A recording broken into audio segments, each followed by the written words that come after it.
안녕하세요, 여러분.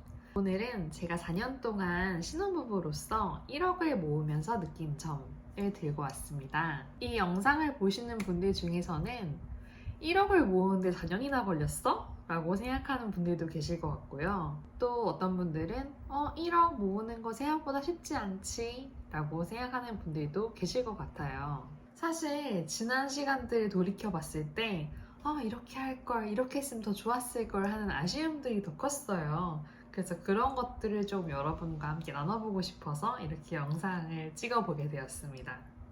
첫 번째, 경제 관리는 둘이 함께 하는 것이다. 아마 그런 고민들 하실 것 같아요. 경제 주도권을 누가 쥐느냐? 아무래도 신혼부부들은 고민을 하게 되죠. 사실 두 부부가 있잖아요. 그럼 한 사람이 조금 더 경제적인 관념이나 숫자나 이런 게 강한 분들이 계세요. 저희 부부 같은 경우에 2018년도 결혼을 하면서 재정 관리를 남편이 했어요. 저 문과인데 남편이 경상 계열이거든요. 저희 남편이 굉장히 검소한 스타일이에요. 옷을 잘 안 사 입어요. 술도 안 해, 담배도 안 해. 뭐 그런 스타일이에요. 집돌이고요.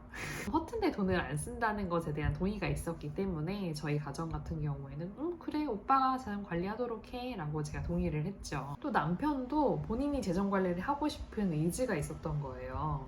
그래서 뭐 신혼부부 모임에 가거나 하면은 재정 관리 누가 담당하고 있어? 저희는 그냥 좀 자랑스럽게 우리 남편이 하고 있어, 우리 오빠가 하고 있지 막 이렇게 말을 했어요. 그게 좀 뭐랄까 남편을 믿어주는 느낌으로 보인다고도 생각을 했던 것 같아요. 그런데 지금 이렇게 돌이켜 생각을 해보면 그런 경제적인 고민을 하는 게 좀 싫었어요. 귀찮기도 했고 신경 쓰고 싶지 않았고 나는 지금 이렇게 힘들게 직장 생활을 하고 있는 자체만으로도 대단한 일이고 그런 것까지 난 지금 하기가 좀 힘들다라는 마음도 분명히 제 안에 있었어요. 말하자면 남편이 제 걱정 인형 같은 거였던 거예요. 그리고 저희 남편은 통장에 급여가 이체가 되면 여보는 여보 월급에서 이만큼만 나한테 생활비로 주고 나머지는 여보가 쓰고 싶은 대로 써 라고 말을 했어요. 마음이 약간 뭐랄까 좀 자유함이 있다 그럴까요? 제가 되게 하고 싶은 게 많은 스타일이라 남편이 그걸 알거든요. 그래서 그런 거에 좀 저한테 같이 절약하자, 졸라매자 이렇게 말하고 싶지 않았던 거예요. 오빠 입장에서는. 근데 또 이게 재밌는 게 남편의 그 재정 관리 스타일이 뭐랄까 좀 경제로 치면 거시적이라고 해야 될까요? 예를 들어서 우리 집이 지금 대출이 뭐 예를 들어서 1억 9천이다. 이율이 얼마다. 매달 지출이 이 정도 되겠구나. 뭐 이런 큰 틀에서 우리 자녀 경제를 관리하고 매니지하고 싶었던 거죠. 예를 들어서 여름이 됐어. 7, 8월이야. 에어컨을 좀 더 틀었네? 그래서 전기세가 지난해보다 얼마가 더 나왔네? 뭘 좀 아껴볼까? 라든지 뭐 배달 음식을 좀 더 시켜 먹었네? 그러니까 이런 것들 카드 사용 내역 보면 나올 거 아니에요? 그러니까 그런 거를 하나하나 뭐 신경 써서 그렇게 세세하게 관리하는 스타일은 아니었던 거죠. 오빠의 재정 관리 스타일을 보자면 굵직한 거에는 좀 신경을 써서 관리를 하되 이렇게 사소한 것에는 그렇게 신경 쓰지 않는 스타일이었던 거예요. 뭐 매월 결산을 하는 것도 없고 지난달 대비 소득 증감, 뭐 지출 증감에 대해서 관리하는 것도 없고 연말이 되면은 돈을 분명히 많이 쓴 건 아닌데 그래서 제가 여러분께 말씀드리고 싶은 건 두 부부가 한 달이라도 빨리 함께 힘을 모아서 이 가정 경제를 들여다보고 상대방이 조금 재정 관리에 대해서 약한 부분이 있다고 하면 또 그걸 보완해주고 이달 아니면 하반기에 마주한 우리의 이슈가 무엇인지 어떻게 대비할지 둘이서 꼭 같이 점검해야 되는 시간이 필요하다는 거예요. 두 번째는 연간, 월간 단위로 목표액을 설정해 보는 겁니다. 여기서 목표액이라고 하면 저축 목표액을 말하는 건데요. 올 한 해의 저축 목표액을 3,500만 원으로 잡았어요. 저희 가정의 경제적인 목표는 내년 2023년에 첫 번째로 아파트 한 채를 매매한다. 그리고 10년 내에 30억 자산을 이룬다 입니다. 조금 허황된 계획이나 목표로 들릴 수도 있지만 내가 꿈꾸는 5년 뒤, 10년 뒤의 자산 상황을 한번 그려보는 게 중요하다고 생각해요. 그래야지만 당장에 내가 뭔가를 절제하고 통제하고 관리할 수 있는 동기가 일어나게 되더라고요. 경제적인 목표를 기반으로 연간, 월간 내가 얼마의 종잣돈, 얼마의 저축을 해야 되는지 계산할 수가 있는데요. 그 신혼 초반에 경제적 목표가 없어서 뭘 어떻게 얼마를 대체 저축을 해야지 우리가 잘하고 있는 거지? 라는 기준이 없었어요.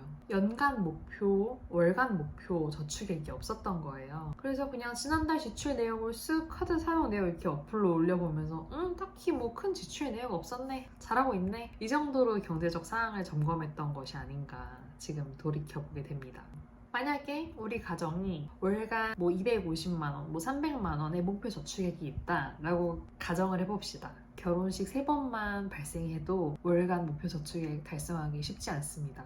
이런 상황에서 내가 목표점조차 없다면 지난달에는 그냥 결혼식 3번 있었어, 그래서 저축 못했어 하고 그냥 넘어갈 거예요. 그런데 만약에 여러분이 월간 목표로 하는 목표치가 있다면 이번 달에는 혹은 지난달에는 결혼식이 3건이 있었기 때문에 저축액이 줄 수가 있겠구나, 지출을 좀 줄여볼 만한 게 뭐가 있을까 라고 생각을 한번 하게 되겠죠. 새 제품으로 사려고 고민했던 것도 중고로 한번 고민해 볼 수가 있을 것 같고요. 또 외식을 좀 횟수를 줄인다든지 아니면 뭐 여행을 가자고 할 것도 한 번 더 생각해 보게 될 거란 말이죠. 그래서 목표가 중요한 겁니다. 우리가 가진 목표가 살짝 남들 보기에 좀 허황되다, 다소 실현 가능성이 낮은 것 같다 라고 보이는데 저는 큰 문제 없다고 생각합니다. 왜냐하면 그 목표를 향해서 우리가 계획과 실행을 수정하고 점검하고 계속 이루려고 노력을 할 거잖아요. 그 과정에서 분명히 목표가 없이 그냥 편하게 지출하고 잘하고 있는 것 같다, 그런 일상을 흘려보내는 것보다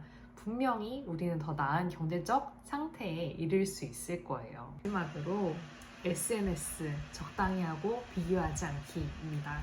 워낙 저희 세대 같은 경우에는 인스타그램이나 뭐 페이스북, 뭐 여러 가지 SNS들을 활용하는 것에 익숙한 세대잖아요. 어플 한번 여는 걸 통해서 우리 주변에 너무 많은 사람들의 일상을 쉽게 볼 수 있어요. 지인들의 이벤트, 그들의 자랑. 근데 과연 그런 것들이 우리 삶에 얼마나 중요할까요? 30대에는 경제력을 갖추게 되는 시기잖아요. 20대랑 다르게 좀 더 구체적으로, 좀 더 활발하게 직장에서 자리도 잡아갈 것이고 소득이 발생하는 시기예요.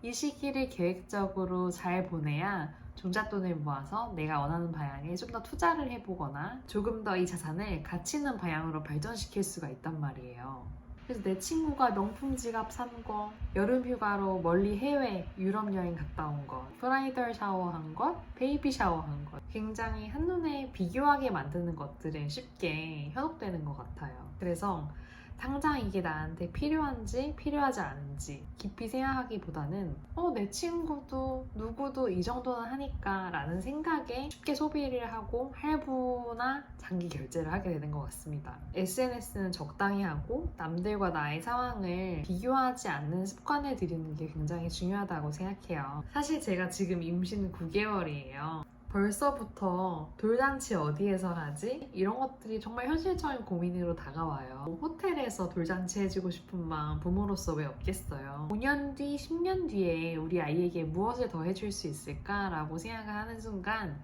절제하게 됩니다. 남과 나를 비교하고 남들이 쓰는 수준을 합리화하면서 내 소득 수준의 현재를 바라보지 않게 되는 것, 경계해야 될 소비의 습관 중 하나라고 생각해요. 자, 오늘의 영상은 여기까지인데요. 이번에는 4년 동안 1억 모으면서 느낀 점에 대해서 나눠봤는데 다음 영상에는 5년 내에 3억, 10년 내에 10억에서 30억 모은 그런 이야기를 들고 다시 한번 찾아올 것을 기대해봅니다. 또 오늘 영상에서 못다 나눴던 부분들 제 2편, 3편으로 한번 올려보는 것 고민을 해볼게요. 시청해주셔서 감사하고요. 다음에 또 만나요. 안녕.